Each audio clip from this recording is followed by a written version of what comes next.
గుజరాత్కి మోడీ నిధులు తీసుకుపోతుంటే మీరు గుడ్లా పగిచ్చి చూస్తున్నారా? ఏం తెస్తావు తెలంగాణకని నేను అడుగుతున్నా. మూసీలో పోయి వండుకుంటా అన్నావు, మూసీలో వండుకో, మూసీలో మునుగు, మోడీని తీసుకొచ్చి మూసీని చూపించు.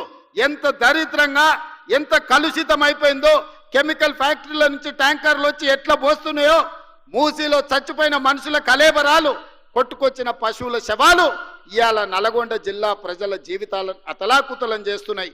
అయినా నీకు కనికరం కలగలేదా కిషన్ రెడ్డి గారు అని నేను అడుగుతున్నా.